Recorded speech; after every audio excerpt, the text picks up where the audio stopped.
Apple iPhone SE came out in March 2022. This is the third generation model with the Apple A15 Bionic. Today it's going to face off against the Galaxy A54 5G in the speed test comparison. Let's begin with a boot up in 3, 2, go, and see which one can get there first.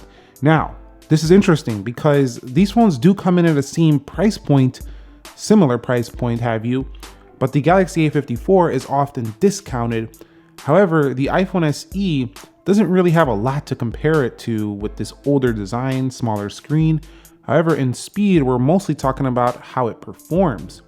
And this might be what chokes people's decision on buying the Galaxy A54. I mean, look how much longer that took to turn on than an iPhone SE, and this is a brand new phone. However, when you look at these by comparison, look at what you're getting, screen size comparison and triple camera, single camera. I mean, we can go on in a full comparison, but this is a speed test, and iPhone SE just blew away the A54 on the boot up.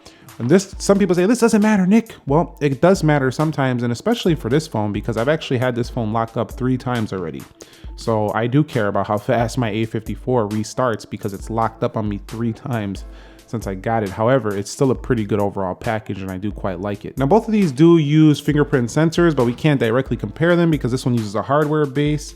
You can see right there, iPhone SE does have like a raise to wake feature, and then you can just go ahead and, yeah, I know you don't really have to push the button. You could just rest your finger on there. I just do that to unlock the screen. You can also just raise to wake it like that and go right in. So that is a tried and true Touch ID fingerprint scanner right there. This one is using Samsung's in-display fingerprint sensor, and I find it to be a little bit slower than the S series, but still pretty good. And again, you probably don't even have to do that on the Samsung. You could just hold there without hitting the home button, and there you go. So both of them unlock at a pretty comparable speed. I would say that the iPhone SE is a little more reliable, a little faster because it's hardware based. You literally do not even need to look at this phone for it to unlock. It's just hardware. You know it's there, you know you're touching it. Whereas with this one, you do have to get used to where it's at and just make sure you do that, and then you won't have no issues whatsoever. Now, speaking from a general speed performance standpoint, like just scrolling through the home screens, iPhone SE does have 60 Hertz panel. This is some of Apple's oldest, LCD panel tech out there. They've had this since iPhone 6 days. It's just a little bit better tuned and accurate colors on these newer SEs versus the older iPhone 6. But other than that, there's not a big difference here. And while smooth, it's not going to compare to a phone like this with 120 Hertz on. So this phone right here just feels infinitely smoother when it comes to just its general scrolling. However, I will say that sometimes when you first boot on the Galaxy A54 in terms of speed, it can feel a little bit slow until it gets warmed up. However, right here, you can see if you do put this in standard, the Galaxy A54 does not look quite that good. It looks a little bit more choppy than the SE, especially in the standard motion smoothness mode and speed. So yeah, you're not gonna have no issues on either though. Both of them smooth. A54 a little bit quicker looking with those faster refresh rates. All right, so we've arrived at the app test, and I usually do not have hardware home buttons on for the software home buttons for the A54, but I have it for this test to compare with that to keep it similar. So let's go ahead and begin with calendar on both devices. iPhone SE looked a little faster there. Let's go into clock. That was the Galaxy A54. Now, when we go to world clock, stopwatch, timer, when you're actually in, pretty similar speed. Now, when you actually go home, because that is a physical home button, it just looks slower on the SE. Let's go to calculator. And I think that might have been the SE. That's pretty close. That animation on Samsung is quite quick though. See, it's faster to go home. Let's go into weather. And again, that one looked like the A54. We'll go home. We'll go into Play Store, App Store. That one's the iPhone SE. Let's go ahead and go over here to, how about games on this one? And then we'll go and just search out something really quickly here. How about we search out Instagram, for example. Let's do Instagram here. And let's search it out. 3, 2, go. See A54 a little faster on that. Clicking the actual application, pretty similar. So when actually in application, not a major deal a difference. Let's go into Instagram now. And you'll see Instagram was first to load on the right. We'll go here to the home page and scrolling through. It's going to employ that same smooth scroll from Apple, A54 with Samsung's faster scroll, although both do have to load the content. Once loaded up, a little bit of a faster scroll on the right. We're going to go over here to this post, and you can see pretty similar. Zooming in, no major differences. So in just general day-to-day applications, looking like you're going to have nearly the same performance. The A54 faster there. However, certain applications will be faster depending on how they were developed for each platform. Let's come home. Let's go into Amazon. And you'll see Amazon first there on the right. We'll go into eBay. And you can see eBay first there on the right. So now Samsung's starting to take the lead. We'll go into Groupon. And you'll see Groupon first there on the left. Let's go into categories. And then we'll go into things to do. And you'll see that's on the right. Let's click this architecture tour. And you'll see on the left. So we're gonna go over here to Best Buy. And you can see Best Buy is gonna go for the win on the left. So the SE showing its flagship processor actually makes a difference. So yeah, I think if Samsung throws in a flagship processor on the next Galaxy A series, it would really take this phone to the next level, really just annihilating. If Apple doesn't bring something bigger than this with the next SE, they're gonna be in trouble. They're already kind of in trouble, but they're gonna be in big trouble. So, looks like the SE might have had that on Starbucks. We'll come into Dead Trigger 2 now.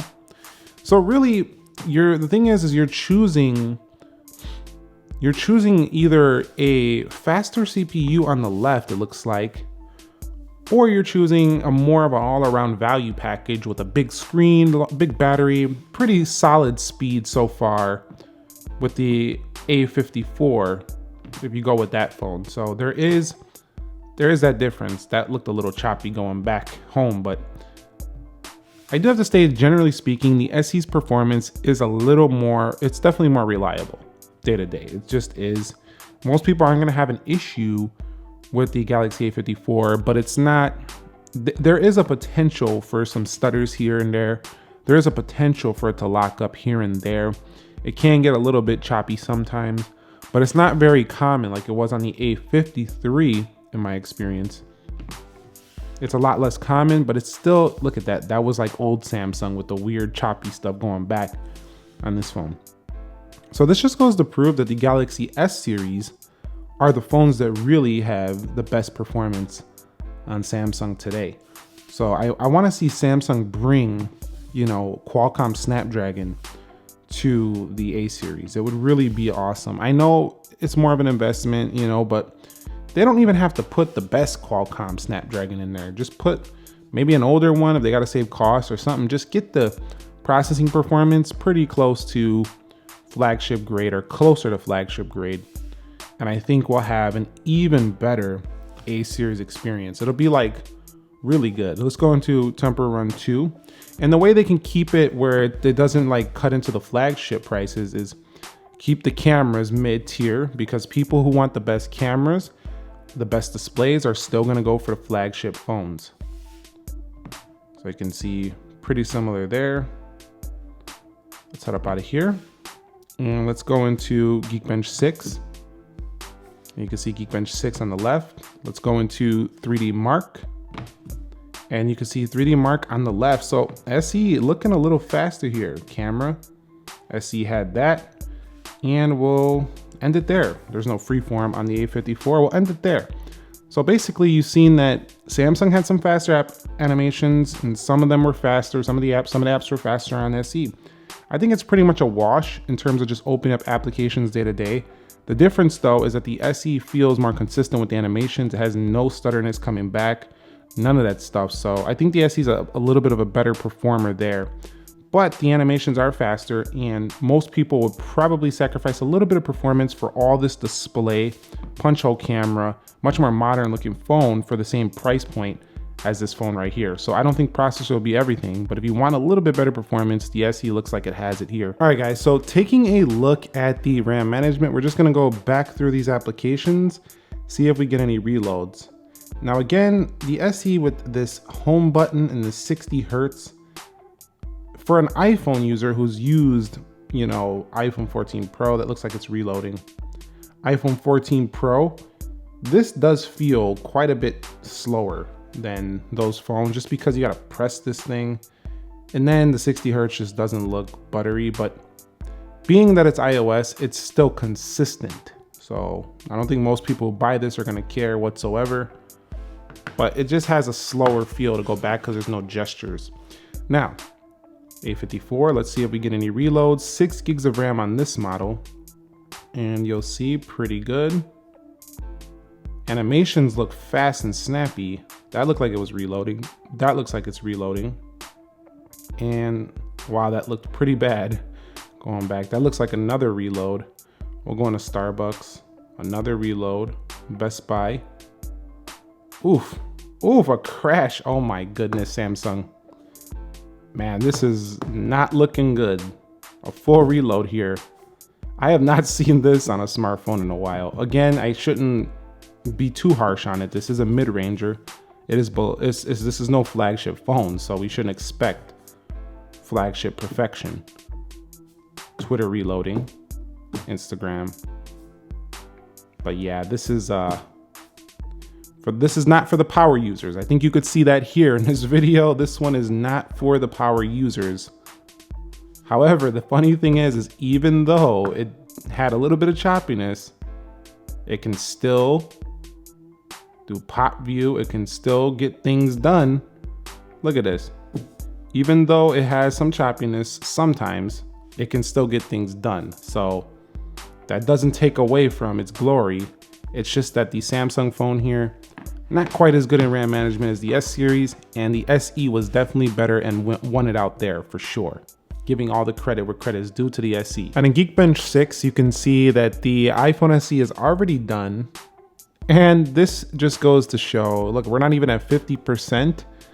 Yeah, the A54 from a technical standpoint doesn't look like it's gonna compete here. We already have scores on the SE that rival that of iPhone 14, or pretty close to that of iPhone 14. So yeah, this is quite a bit behind here on the Galaxy A54. I'll be back when it's done. And here are the final results, and you can see that the Galaxy A54 does lose it out here badly in the single core and badly in the multi-core, doubling that on the iPhone SE 3rd generation. So props where props due.